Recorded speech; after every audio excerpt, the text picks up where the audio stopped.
Last year मैंने MS Dhoni का एक इंटरव्यू देखा था, जिस इंटरव्यू में उन्होंने एक लाइन कही। उन्होंने कहा कि there is nothing common about common sense.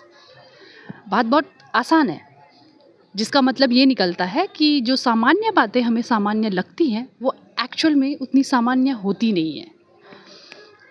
हम अपने दोस्तों में, फ्रेंड्स में और फैमिली में ये बात बहुत इजीली कह देते हैं अक्सर कि ये तो कॉमन सेंस है, जिसका मतलब ये निकलता है कि आपको ये बात पता होनी चाहिए क्योंकि ये बात तो बहुत कॉमन है और सबको पता है।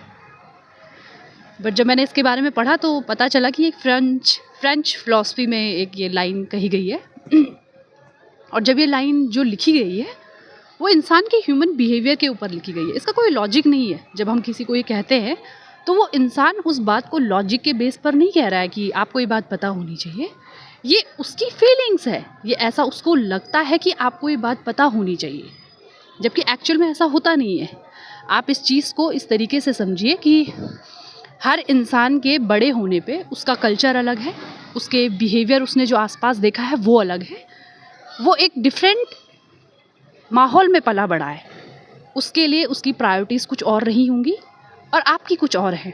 तो जब आप किसी को ये लाइन कहते हैं कि ये कॉमन है, तो वो कॉमन नहीं हो सकती क्योंकि उसकी लाइफ, उसने जो ज़िंदगी जी है, उसके सराउंडिंग जो कल्चर था, जो इन्वायरमेंट था, जो प्रायोरिटीज़ थी वो डिफरेंट थी और हर इंसान की अलग होती है। तो जब आप किसी को ये लाइन कहते हैं कि ये बहुत कॉमन सेंस वाली बात है, तो इसका मतलब आप उसे इंसल्ट कर रहे हैं, क्योंकि इस बात का कोई लॉजिक नहीं है। आप ये लॉजिक में तो बात कह नहीं रहे हैं कि ये तो आपको पता होनी चाहिए। आप इस चीज़ को इस तरीके से समझिए कि अगर आज की डेट में हमारे पेरेंट्स अब फ़ोन चलाना सीख रहे हैं, अब आप उन्हें इस चीज़ पर जज करेंगे कि आपको फ़ोन चलाना नहीं आता? या हमारे अगर आज की डेट में ग्रैंड पेरेंट्स हैं और उन्हें फ़ोन चलाना नहीं आता है, तो हम उन्हें ये कह सकते हैं कि आपको क्यों नहीं आता है? क्योंकि उन्होंने जो ज़िंदगी जी है, उनकी प्रायोरिटीज़ अलग थी, वो वक्त अलग था। उनकी जो ज़िंदगी थी उसके मायने कुछ और थे, उन्होंने अपना माहौल कुछ और देखा है, उनका कल्चर अलग था। तो आप कभी भी किसी को इस बेस पर जज मत कीजिए कि जो चीज़ आपको पता है वो सामने वाले को भी पता हो, ऐसा ज़रूरी नहीं है।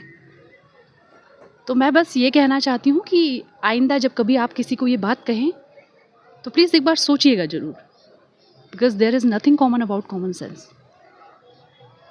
Have a great day.